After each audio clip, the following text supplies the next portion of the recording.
What is up, boys and girls? It's your boy, and today I'm back at it with another video.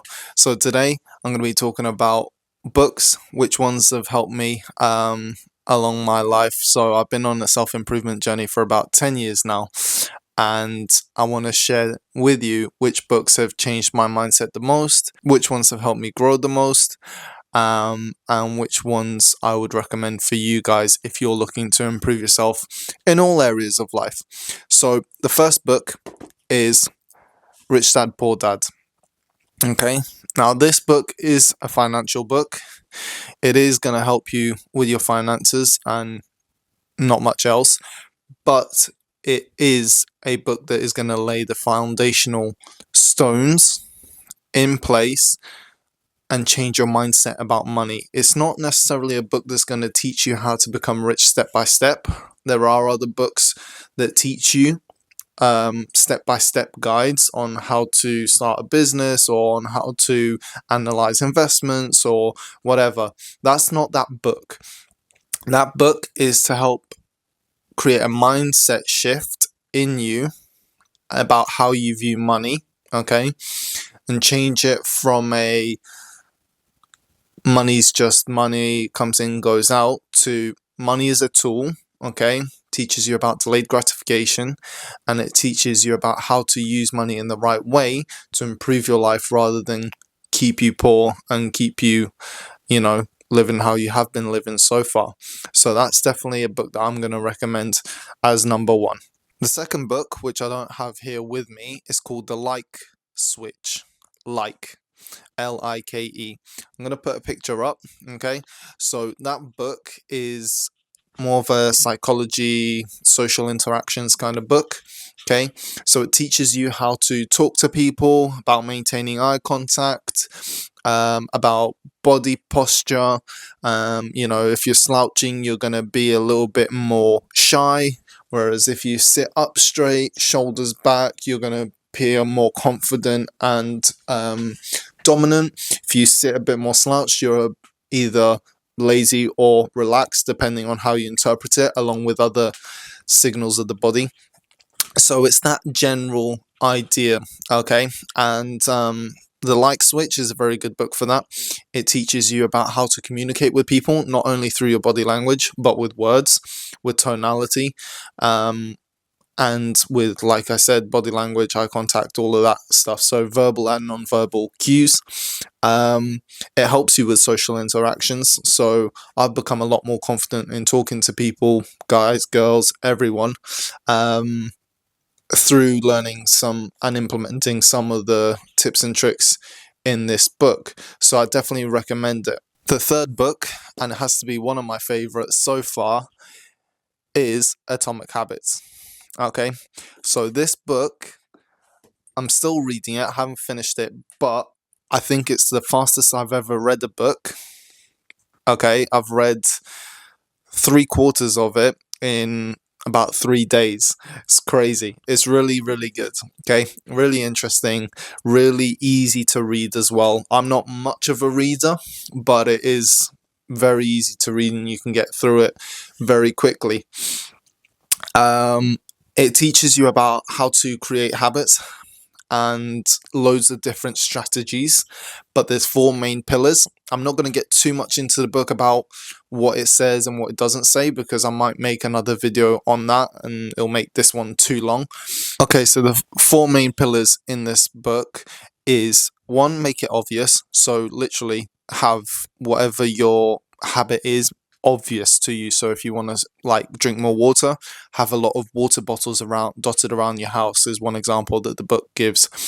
The second one is make it easy. So don't go straight away for example, if you're trying to create a habit of making YouTube videos, you don't want to make 1 video a day straight away.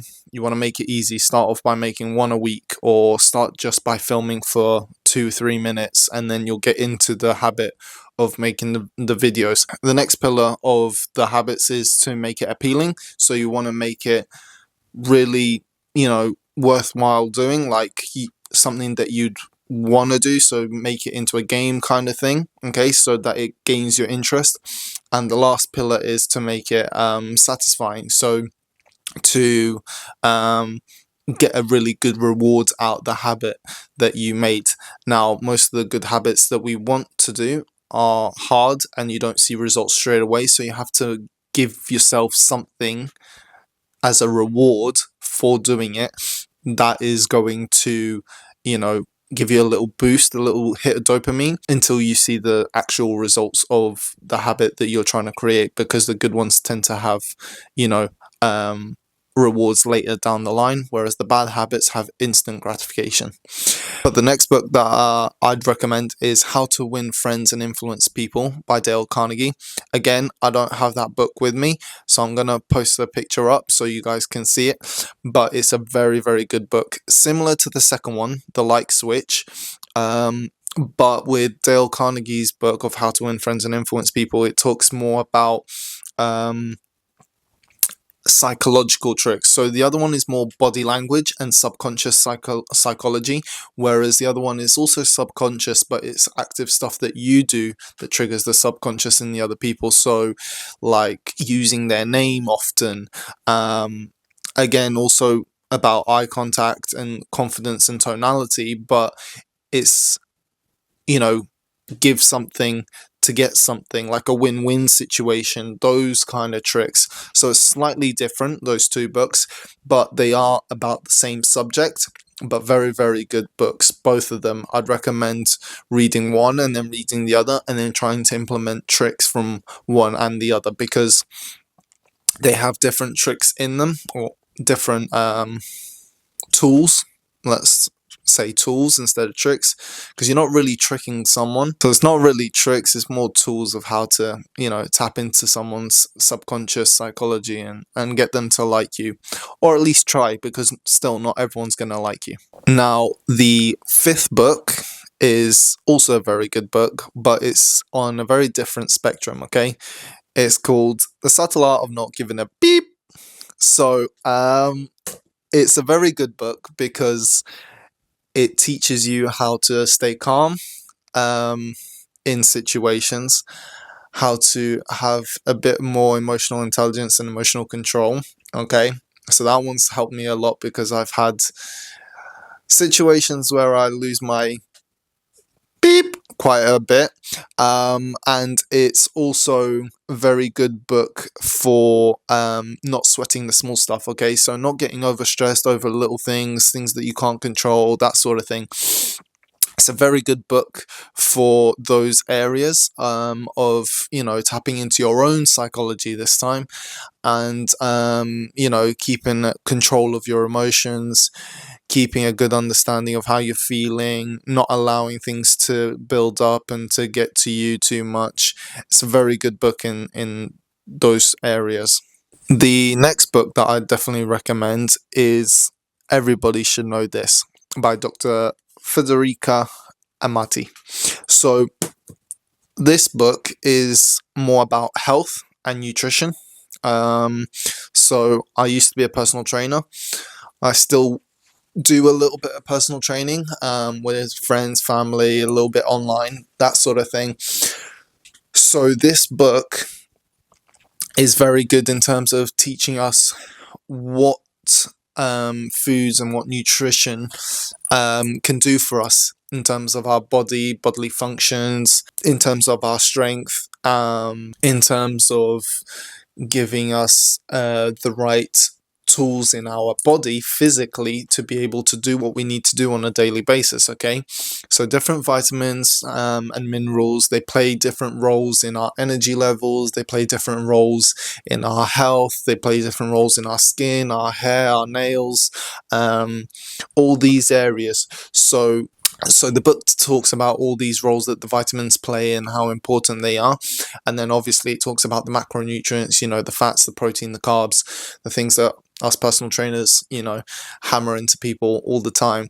And it talks about the importance of those and what the process is of the protein, you know, fixing the muscles during rest and during eating. So It's a very good book for nutrition and for health. So if you're looking to live healthier as well, so you can have more energy to do what you need to do, then I definitely recommend that book by Dr. Federico Amati. And the last book that I'm going to recommend in this video is The Chimp Paradox.